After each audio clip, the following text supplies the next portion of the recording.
We know there are many, many people in BC who are eager to get vaccinated as quickly as possible. We are definitely ready, willing, and able to help them out. The province plans to provide an update on its immunization plan for BC on Monday. So what should we expect to hear from health officials, and how will Canada's latest vaccine approval affect things? Here's what we know so far. That give us the time to make sure we're getting it right. We have not been idle these last few weeks. BC's Provincial Health Officer Dr. Bonnie Henry said Thursday they are continuing to put together the building blocks for the plan, as mass clinics are set to start in April. We are starting, as you know, with our most vulnerable seniors and elders in our communities across BC. And we'll be starting, as Minister Dix has said, Dr. Ballum and he and I will be presenting you those details on Monday.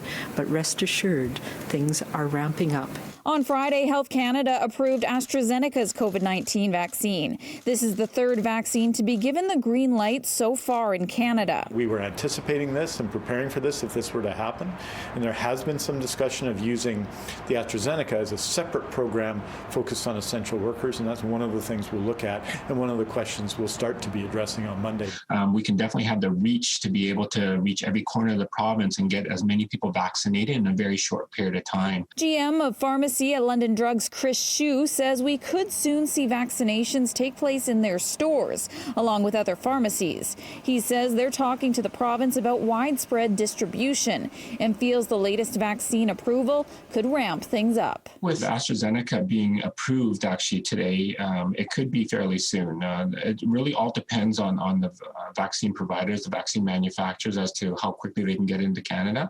Meanwhile, Premier John Horgan says BC has seen an increase in the number of shipments of the Pfizer and Moderna vaccines. We've got through the 2-week period where we knew we were going to be dry, and that's behind us. The approval of AstraZeneca gives us another option to look at how we can manage the various and sundry issues and interests when it comes to the vaccination program. Health officials maintain the answers to many of British Columbians' rollout questions will be given on Monday.